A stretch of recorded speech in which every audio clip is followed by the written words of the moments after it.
Hello दोस्तों, IAS PCS science में आपका बहुत बहुत स्वागत है। दोस्तों, इस वीडियो में हम लोग साइंस प्रैक्टिस सेट 5 करने जा रहे हैं। अगर अभी तक आप 1 से लेकर 4 तक प्रैक्टिस सेट नहीं किए तो उसका लिंक डिस्क्रिप्शन बॉक्स में दिया गया है, वहां से आप उसको कर लें। दोस्तों, अभी तक इस चैनल पर नए हैं तो इसे सब्सक्राइब कर लें, क्योंकि यहाँ पर आपको साइंस से रिलेटेड सारा कॉन्सेप्ट और थ्योरी दिया जाएगा। तो चलिए हम लोग स्टार्ट करते हैं। पहला प्रश्न है, एस्बेस्टस के कारण होने वाला प्रमुख रोग है ए एम्फेस्मा, बी लकवा या पक्षाघात, सी परवाहिका, डी पेचिस। तो सही आंसर होगा ए एम्फेस्मा।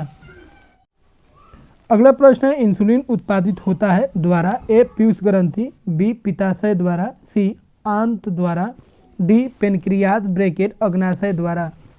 सही आंसर होगा डी पेनक्रियाज ब्रैकेट अग्नाशय द्वारा। अगला प्रश्न है, मनुष्य के शरीर में पैरों की हड्डियां है ए ह्यूमरस तथा उरु अस्थि, बी फिबुला तथा टिबिया, सी टिबिया तथा बही प्रकोष्ठा, डी फिबुला तथा उल्मा। सही आंसर होगा बी फिबुला तथा टिबिया पैर की हड्डियां हैं। अगला प्रश्न है, विटामिन ए की कमी के कारण होता है ए बालों का झड़ना, बी पेचिस, सी नाइट ब्लाइंडनेस, डी कमजोरी। सही आंसर होगा सी नाइट ब्लाइंडनेस। अगला प्रश्न है, वायु का वेग संबंधित है ए पृथ्वी की अपनी धुरी पर घूमने से, बी पृथ्वी के चक्कर लगाने से, सी दाब प्रवणता से, डी तापमान से। सही आंसर होगा सी दाब प्रवणता से। अगला प्रश्न है, मानव शरीर में रक्तचाप नियंत्रित होता है ए अधिविकक ग्रंथि से, बी थायराइड ग्रंथि से, सी थाइमस से, डी पाथपिंड से। सही आंसर होगा ए अधिविकक ग्रंथि से। अगला प्रश्न है, कंप्यूटर में वायरस संबंधित है ए धूलकणों से, बी हार्डवेयर से, सी प्रोग्राम से, डी इन सभी से। सही आंसर होगा सी प्रोग्राम से। अगला प्रश्न है, अधातुएं सामान्यतः विद्युत की कुचालक होती हैं, परंतु ग्रेफाइट विद्युत का सुचालक है क्योंकि ए यह कार्बन का एक प्रतिरूप है, बी इसमें स्थिलित बद्ध इलेक्ट्रॉन होते हैं, सी यह भंगुर होता है, डी प्राथमिक ऑक्साइड बनाता है। सही आंसर होगा बी इसमें स्थिलित बद्ध इलेक्ट्रॉन होते हैं। तो दोस्तों, ग्रेफाइट में क्या होता है, फ्री कार्बन होता है, जिसकी वजह से यह विद्युत का सुचालक होता है। अगला प्रश्न है, वातावरण में सर्वाधिक प्रचुर गैस है A nitrogen, B oxygen, C carbon dioxide, D hydrogen. सही आंसर होगा ए नाइट्रोजन। अगला प्रश्न है, निम्नलिखित में कौन सा बर्ड फ्लू वायरस है जिसे एवियन फ्लू वायरस भी कहा जाता है ए H5N1, बी H1N5, सी H5H1, डी N1H5।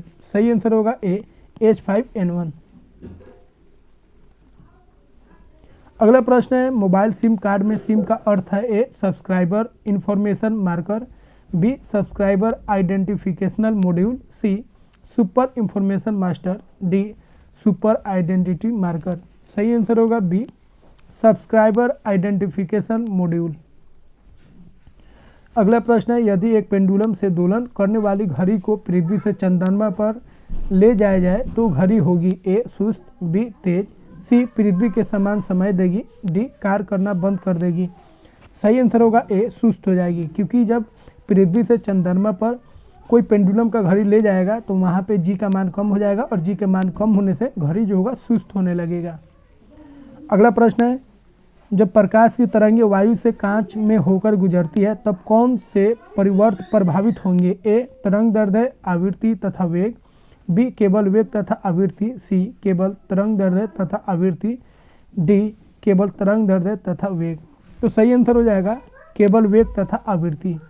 दोस्तों, जब प्रकाश या कोई भी विद्युतीय तरंग एक माध्यम से दूसरे माध्यम जाता है तो उसका तरंग दैर्ध्य को छोड़कर सभी चीज़ें बदल जाती हैं, इसीलिए वेग और आवृत्ति जो है वो बदल जाएगा। अगला प्रश्न है, हाइड्रोजन के समस्थानिकों की संख्या है ए 4, बी 3, सी 2, डी 1। सही आंसर होगा बी 3। हाइड्रोजन के 3 समस्थानिक होते हैं, प्रोटियम, ड्यूटेरियम और ट्रिटियम। अगला प्रश्न है, एक्स किरणों का उपयोग क्रिस्टल संरचना के अध्ययन के लिए किया जाता है क्योंकि ए एक्स किरणों को क्रिस्टल पूर्णतः अवशोषित करता है, बी एक्स किरणों की तरंग दैर्ध्य तथा क्रिस्टल के अंतर परमाणु की दूरी की परिमाण की कोटि समान होती है, सी एक्स किरणों की तरंग दैर्ध्य बहुत छोटी होती है अपेक्षाकृत क्रिस्टल में अंतरा परमाणु दूरी के। डी एक्स किरणों के लिए क्रिस्टल पूर्णतः पारदर्शी होता है। तो सही आंसर हो जाएगा बी, एक्स किरणों की तरंग दैर्ध्य तथा क्रिस्टल के अंतरा परमाणु की दूरी की परिमाण की कोटि समान होती है। किसी भी परमाणु का त्रिज्या का जो लंबाई है उसको ज्ञात करते हैं हम लोग किससे, एक्स किरणों के उपयोग से। मनुष्य का नेत्र के रेटिना पर प्रतिबिंब बनता है, ए काल्पनिक तथा उल्टा, बी काल्पनिक तथा सीधा, सी वास्तविक तथा सीधा, डी वास्तविक तथा उल्टा। तो सही आंसर हो जाएगा डी वास्तविक तथा उल्टा।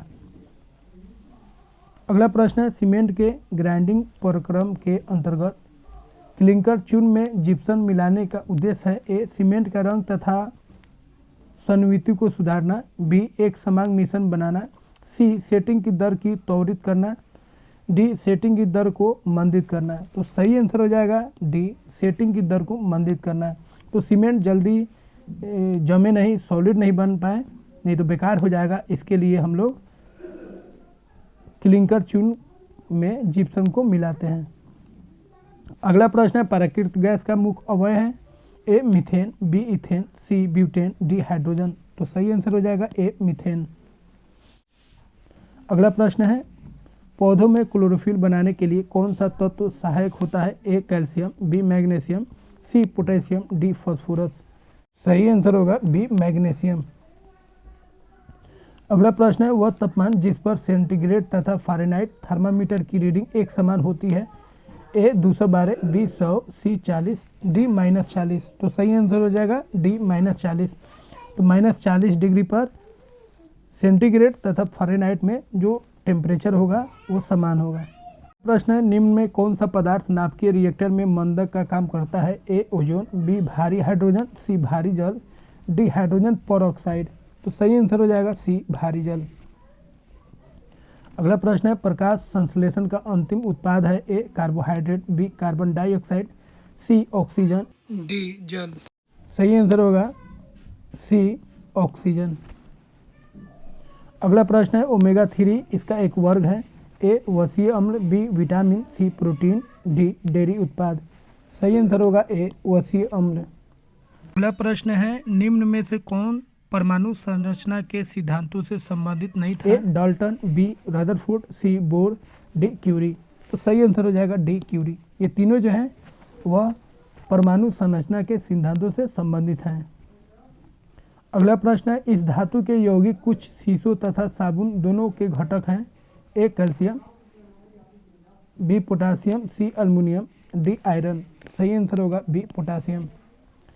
अगला प्रश्न है इस तत्व का परमाणु भार मानक के रूप में लिया जाता है, ए कार्बन, बी सोना, सी हीलियम, डी ऑक्सीजन। सही आंसर हो जाएगा ए कार्बन। तो कार्बन जो होता है 3 गो होता है, 12, 13, 14, तो कार्बन 12 जो होता है इसी को हम लोग परमाणु भार के मानक के रूप में इसको हम लोग इस्तेमाल करते हैं।